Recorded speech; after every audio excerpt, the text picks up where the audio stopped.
indica el inicio y el final de una lluvia. Entonces esos son los pluviómetros registradores.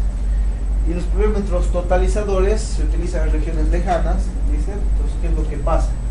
Entonces, cuando está llenándose el totalizador, entonces lo que se hace es se vuelca, se vacía y otra vez empieza a llenar. Se llena otra vez, se vuelca por el peso, se vacía y otra vez empieza a llenar. Entonces, lo que hace es en regiones lejanas donde una persona no puede ir a registrar cada vez la precipitación, entonces esto permite por lo menos tener, de acuerdo a la cantidad de veces que se ha vaciado, poder tener una idea de la precipitación. Algunos subproductos de radar, especialmente radar, recuerden no solo TRM, sino ustedes cuando ustedes quieran utilizar un producto de percepción remota para estudiar la lluvia, entonces busca un producto que sea radar, porque el radar en cuestiones de ondas electromagnéticas es capaz de penetrar las nubes. ¿Listo? Entonces el rango visible, recuerden, este rebota, ¿no? Pero la radiación que es de tipo radar puede penetrar las nubes. Entonces, justamente estos radares meteorológicos son los que se utilizan para el estudio de agua en la atmósfera. Este es un pluviograma del pluviógrafo, como este de aquí, como del ejemplo. Entonces el pluviograma, ¿qué es lo que tiene? Tiene el inicio de la lluvia, si quieren. A medida que pasa el tiempo en horas, ¿listo? Va registrando cuánto está precipitando. Cuando llegamos al final, se cae, ¿listo? Y no es que la lluvia haya dejado de precipitar, sino que simplemente hemos llegado al final de la hoja, ¿no? Entonces eso tendríamos que pasarlo hacia arriba para seguir llegando. Y cuando llegamos al final de la precipitación va a estar de manera constante el pluviograma. A partir del pluviograma nosotros podemos hacer un yetograma, ¿listo? Entonces el yetograma es un gráfico en que nosotros graficamos el tiempo versus la lámina de lluvia. Entonces existen yetogramas de precipitación de lámina y también yetogramas de intensidad. Entonces podríamos graficar las horas o el tiempo versus la intensidad. Ustedes, si alguna vez han visitado una estación meteorológica, este es el pluviómetro, ¿listo? Entonces tiene una campana de protección para que no haya lluvia desde este momento o el viento no esté afectando las mediciones. ¿Listo? Entonces el agua entra ahí y se puede medir el agua. Y un pluviógrafo, entonces en este lugar se ponen las hojitas, ¿listo? Entonces con el papel pues va girando con la agujita y registrando la lluvia. ¿Listo? Entonces el otro modelo del pluviógrafo, tenemos la agujita aquí y tenemos el papel que va a ir girando en este tamborcito. Entonces la agujita va a ir midiendo la precipitación ahí en el tambor. ¿Listo? Algunos tipos de estaciones meteorológicas, las más básicas son las termopluviométricas, que tienen por lo menos un termómetro y por lo menos un pluviómetro.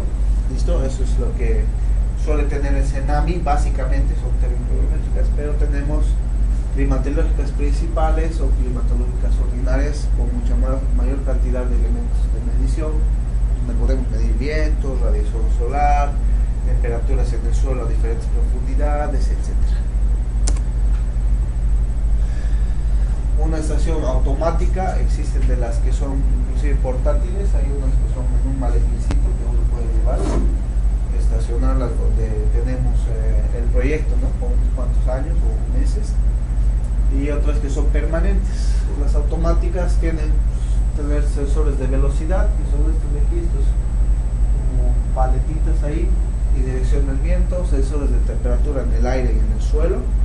¿Listo? Estos cables son para temperatura del suelo. Sensores de humedad relativa están en la caja, sensores de radiación solar, presión atmosférica, insolación, evaporación, y de acuerdo a todo lo que necesitemos le podemos poner más.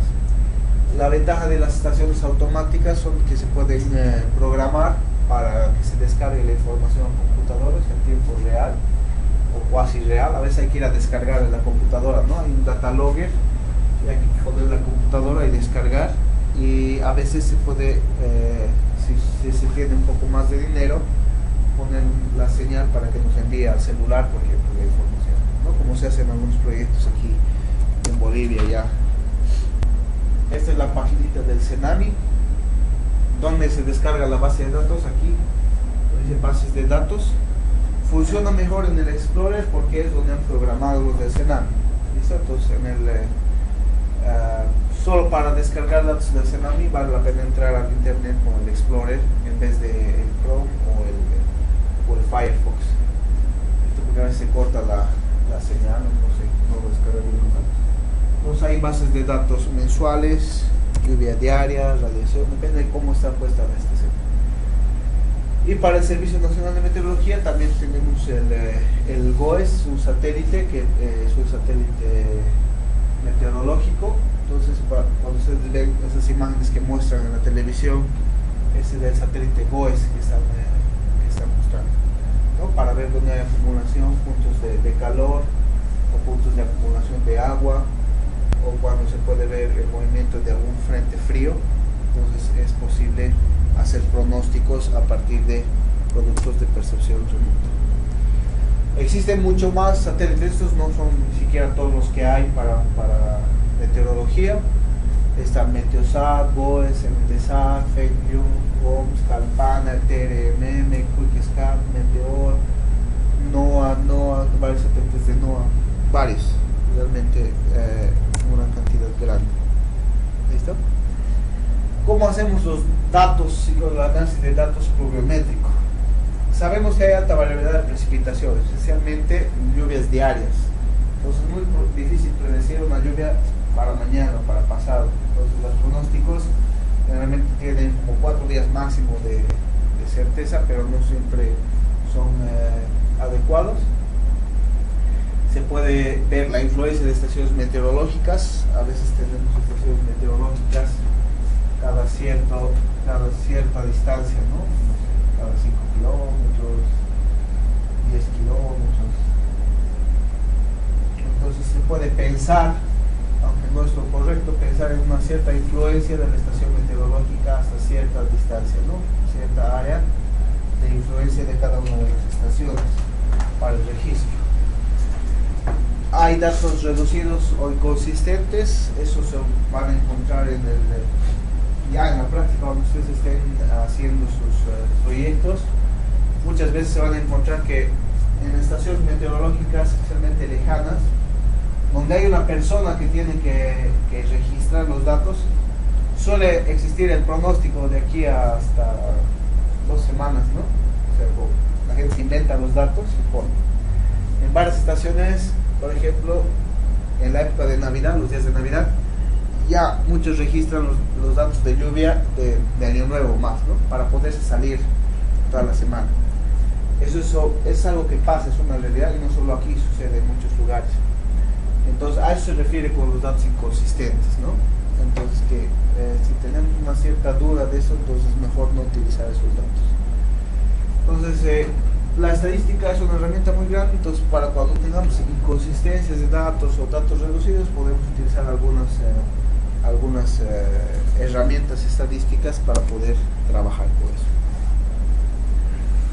Algunos datos que necesitamos: el promedio anual de precipitación.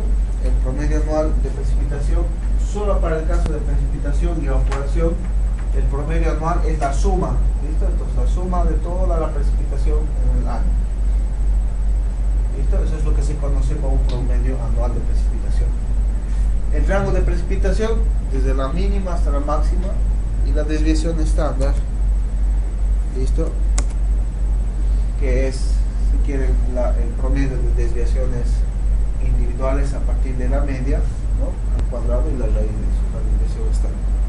Entonces estos son datos que nos van a ayudar a completar, si quieren, a la información pluviométrica. Entonces, ¿qué tipo de verificaciones deben hacerse de rigor? ¿Listo? De rigor, cuando ustedes estén estudiando lluvia, antes de empezar a utilizar sus datos en un SIC, por ejemplo, en interpolaciones, lo que sea, entonces verificar si la información primero está completa, ¿no? Completa, ¿a qué se refiere? Que tengamos una serie.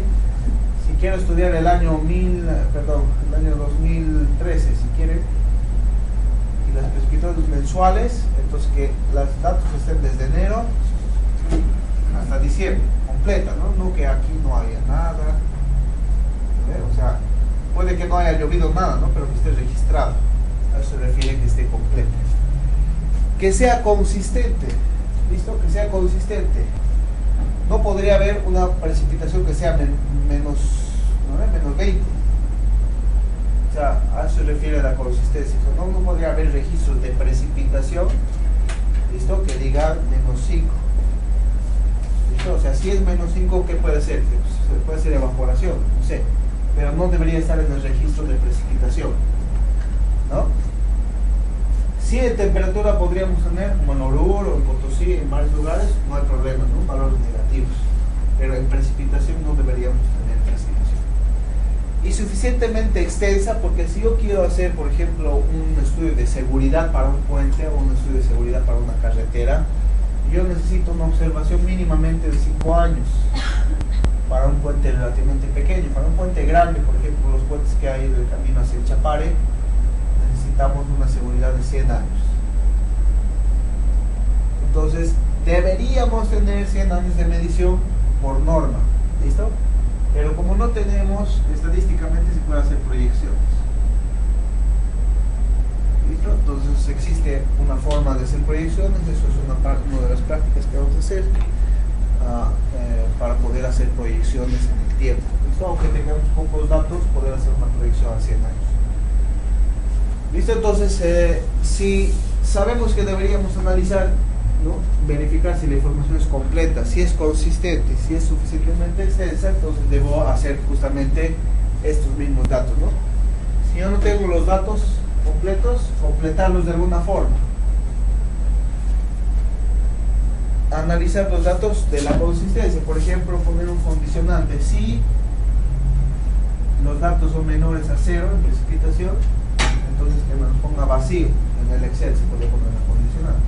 Es solo para que esto, por ejemplo, no me esté afectando en el promedio o los cálculos de probabilidad que quieran hacer, pues para que no afecte los datos. Y en cuestiones de extensión, o sea, si yo no tengo datos para una estación de 100 años, ¿no? Entonces veré lo más largo posible un periodo, o complementaré los datos con estaciones auxiliares o con percepción remota, ahora que tenemos acceso a esa información. Cuando tenemos datos faltantes, ¿listo? Entonces se puede hacer una ponderación, un análisis de correlación, lo primero. Entonces si tenemos la estación auxiliar y la estación de, si quieren,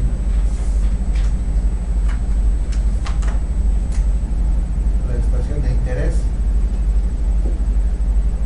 entonces con todos nuestros datos podríamos hacer una recta de correlación, ¿no? Entre una estación auxiliar y una estación de...